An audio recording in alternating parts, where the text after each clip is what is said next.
Good morning, children. So now in the before class I explained about producers, consumers and decomposers. What are producers? So producers means the organism which produce food material for other organisms are known as producers.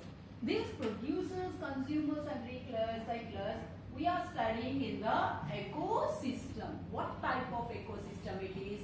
What are the different ecosystems? What are the different plants and animals we can observe in the ecosystem we are going to learn in this lesson.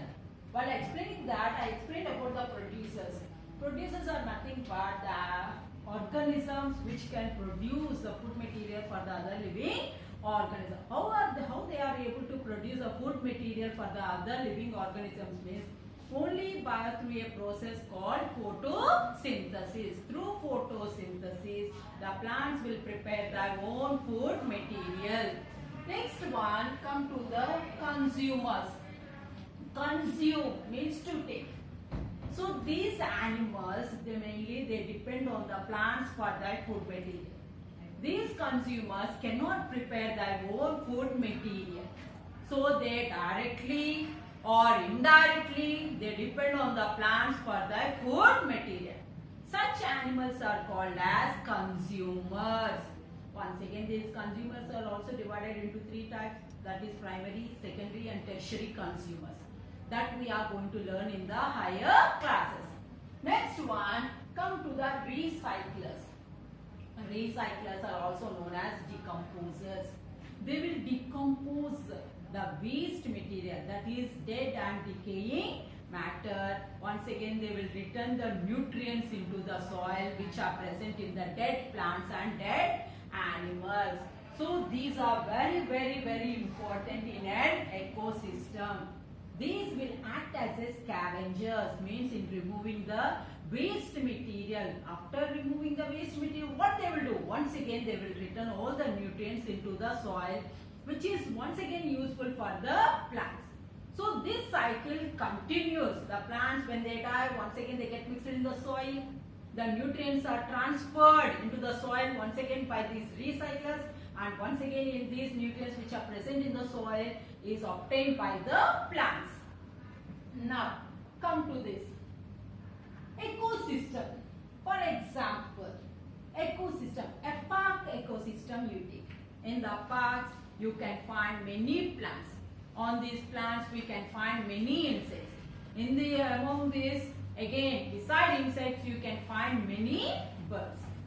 So here the birds will depend on the insects for their food material. Insects will depend on the plants for their food material. This is how the food chain is maintained in an ecosystem where the trees are more in number, or otherwise we can consider a park ecosystem. So here what happens, if there are more birds, if they continuously consume the insects, so what will happen? These insects number will decrease at one juncture or at one period. When the insects number decreases, automatically what will happen? The birds doesn't get food material. There will be lack of food material. Automatically some of the birds will move away from that park, or some of the birds will die due to the lack of the food material. Automatically there will be a disturbance in the ecosystem. So when the insect population increases, once again the bird population also will increase. So to change this environment or this condition, it may take 6 months or 1 year. Nature of ecosystem cannot be changed suddenly. It will take many years. So here it is the best example. Happily trees, if they are more in number, insects happily they can survive on the plants for their food material. When insect population is more, the bird population also will become more. When the bird population increases, the insect population slowly it will decrease. So once again, to increase the insect population, we have to wait at least for 1 year. When the insect population increases, automatically the bird population also will increase. There are some situations where sudden change in the environment takes place or in the ecosystem. At what time? During the tsunami and flood condition, we can see a sudden change in the ecosystem. Here, next come to the ecosystem. What are the different types of ecosystem? The biologists, they have studied about different types of ecosystem. When you come to this, the biosphere is the largest ecosystem on this earth. Biosphere is the largest ecosystem on this earth. To study about this biosphere, the biologists, the ecologists, they have classified the ecosystem into different types for making the study to be easy. So, when you come to the different ecosystem, first of all, the ecosystems are mainly classified into two types. One is the natural ecosystem and second one is the artificial ecosystem. Ecosystem, depending upon the natural formation and artificial formation, they are classified into two types. One, natural ecosystem and two, artificial ecosystem. So, artificial ecosystem means which is prepared by the human being. Best example, a garden that is prepared by us. We will be keeping all the plants or any domesticated animals. Another best example is the aquarium. We will be keeping one glass tub. In that we only will pour the water. We will grow the fishes or different organisms in the water. Artificial ecosystem which is created by the man or which is formed with the help of the man is called artificial ecosystem. Now come to the natural ecosystem. This natural ecosystem is mainly classified into two types depending upon the habitat. One, terrestrial ecosystem and next one is the aquatic ecosystem. Terrestrial ecosystem, another one is the aquatic ecosystem. Terrestrial ecosystem means land ecosystem. The animals and plants which stay on the land will come under the terrestrial ecosystem. And water ecosystem is known as aquatic ecosystem. Water ecosystem is known as the aquatic ecosystem. Now you come to the terrestrial ecosystem. I said land ecosystem is known as the terrestrial ecosystem. On the land, what are the different types of ecosystem? One again, green land ecosystem. That completely you can find the greeneries, herbs, shrubs and trees. When you see from a distance, complete greenery you can find. That type of ecosystem is known as the green land ecosystem. Next one is the forest ecosystem. In the forest, you can find more number of trees which are long and they will be measuring nearly 100 meters long or 200 meters long, up to 200 meters maximum. Long trees you can find, many wild animal birds we can find in the forest area. That is completely different ecosystem where you can find more vegetation, more flora and fauna. At the same time, in the soil also you can find the nutritive elements large in content. Completely it is a fertile soil in the forest area. Why it is a fertile soil? Because the plant leaves which are grouped once again they get mixed in the soil and returns the nutrients once again. So here you can find the recycling of the plants and animals into the soil, and soil once again takes the nutrients and sends to the plants. Next one is the desert ecosystem. Completely hot climatic condition.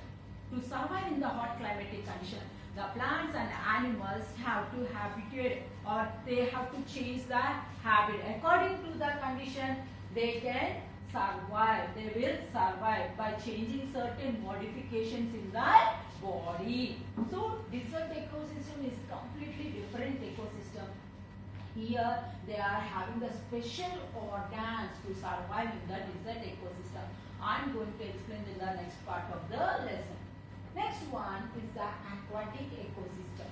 Aquatic ecosystem means nothing but water ecosystem. Depending upon the nature of the water, once again the aquatic ecosystem is mainly divided into two types.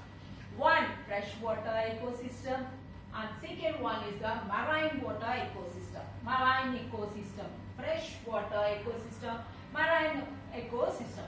Freshwater ecosystem, best example is rivers, canals. So these all will come under rivers, lakes.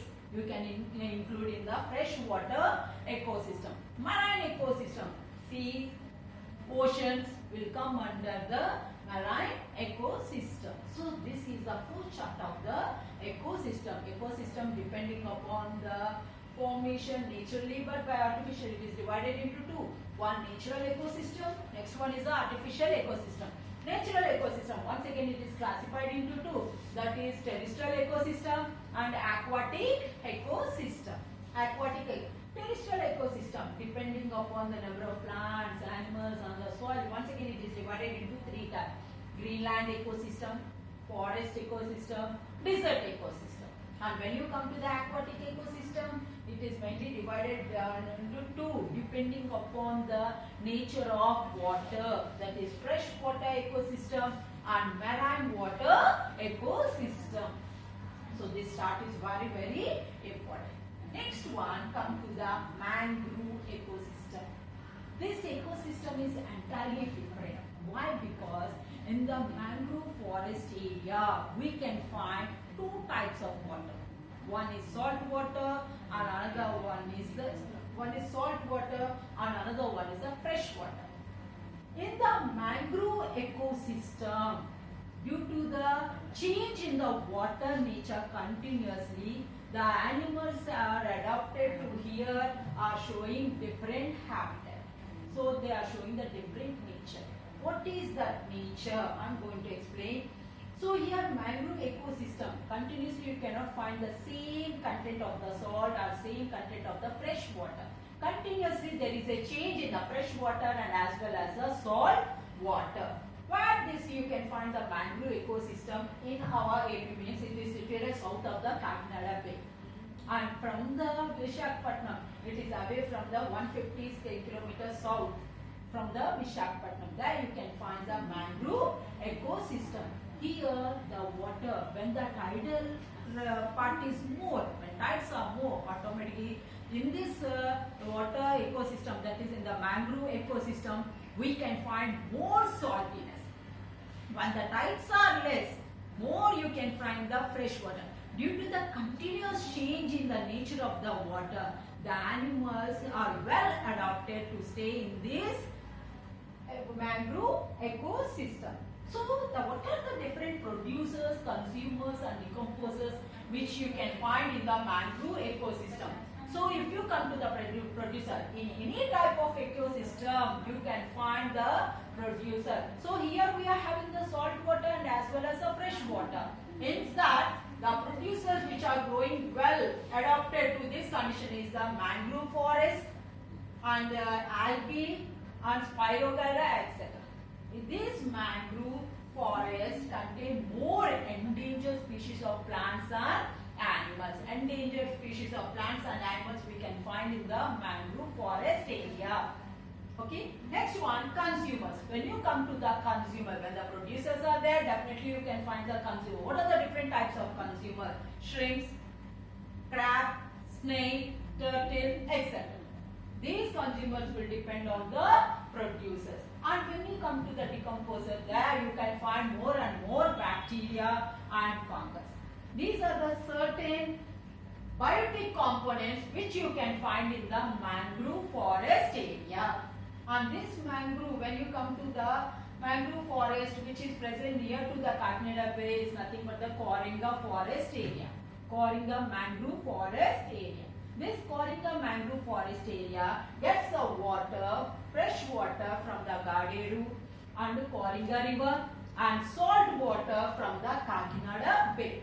Salt water from the Kakinada Bay. So these are the abiotic. What are the abiotic components which are present in the Coringa forest area? Means here salt, then you can find the temperature, humidity more in this Coringa forest area. So these are the biotic and abiotic components which you can find in the Coringa forest area. So children, you draw this flow chart of the ecosystem twice in your book. Okay. Thank you.